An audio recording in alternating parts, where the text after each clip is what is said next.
বনগাঁর পাত্র শুভঙ্কর সাহার সঙ্গে 15ই ডিসেম্বর ঘটা করে 4 হাত এক হয়েছে প্রীতি বর্মনের। এদিন তাদের বৌভাত। তবে সকাল থেকেই বাড়িতে আত্মীয় স্বজনদের আনাগোনা লেগে রয়েছে, আর 10টি স্বাভাবিক বিয়ে বাড়ির মতোই। কিন্তু তারই মাঝে হঠাৎ এমন আয়োজন রীতিমতো নজর কাড়লো আশেপাশের প্রতিবেশী সহ এলাকার মানুষদের। সীমান্ত এলাকা হওয়ায় বহু সময় নানা চিকিৎসা ক্ষেত্রে প্রয়োজন হয় রক্তের। সেই জায়গায় দাঁড়িয়ে রক্তের সংকট জেলা সহ রাজ্যের সর্বত্রই লক্ষ্য করা যায়। তবে এই নবদম্পতি নতুন জীবনে প্রবেশের মধ্যে দিয়ে যে সামাজিক সংকল্প নিলেন তা যেন প্রশংসার দাবি রাখে। এদিন বৌভাতের অনুষ্ঠান বাড়িতেই নবদম্পতির ইচ্ছায় হলো রক্তদান উৎসব। বনগাঁ ব্লাড সেন্টারের তরফে এদিন অনুষ্ঠান বাড়িতে অতিথি নিমন্ত্রিত ও আশেপাশের এলাকার প্রতিবেশীদের নিয়ে করা হলো রক্তদান উৎসব। নিজের বিয়েকে স্মরণীয় করে রাখতে পাশাপাশি সমাজে বিশেষ বার্তা দিতে এমন অভিনব ভাবনা আগেই এসেছিল মাথায়। পরবর্তীতে পরিবারের সদস্যরা পাশে এসে দাঁড়াতেই নিজেদের ইচ্ছেকে বাস্তবে রূপ দিতে সচেষ্ট হন এই নবদম্পতি।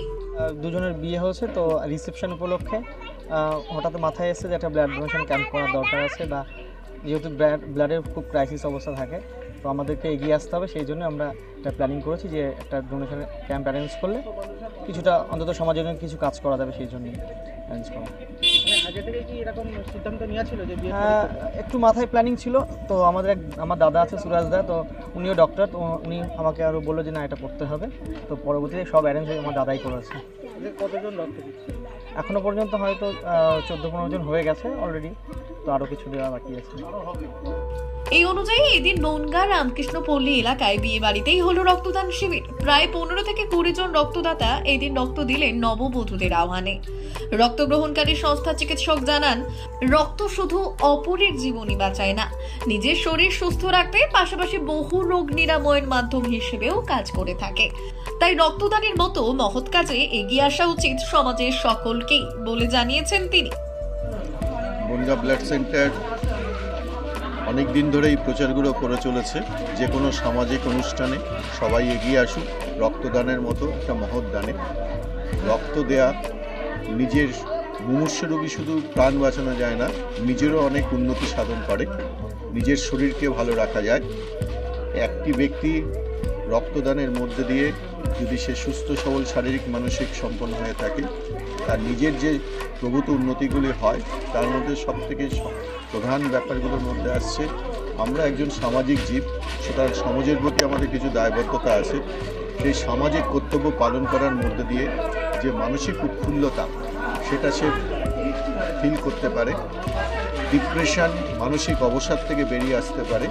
একবার রক্ত দেওয়ার মধ্যে দিয়ে 650 কিলো ক্যালোরি বার্ন হয়, ফলে নিয়মিত রক্তদানের মধ্যে দিয়ে ওজন নিয়ন্ত্রিত থাকে। নিয়মিত রক্তদানের মধ্যে দিয়ে শরীরে কোলেস্টেরল, শর্করা, আয়রনের আধিক্য এগুলো নিয়ন্ত্রিত থাকে, ফলে হাইপোথাইরয়েডের মতো রোগের চান্স কমে, সিরোসিস অফ লিভারের চান্স কমে, ফ্যাটি লিভারের প্রবণতা কমে। এবং এটাও দেখা গেছে নিয়মিত রক্তদানের মধ্যে দিয়ে colonic cancer, liver cancer, lung cancer, throat cancer এগুলো প্রবণতা কমে।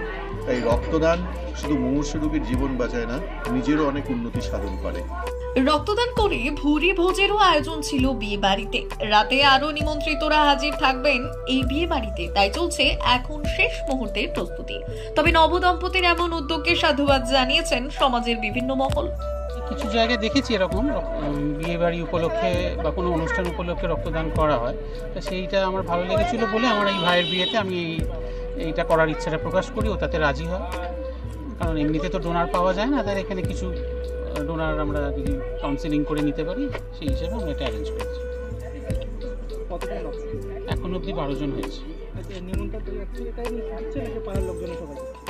সবাই পাড়ার লোকজন, চেনাশোনার মধ্যে সবাই। ডক্টর সুরাজ সিং।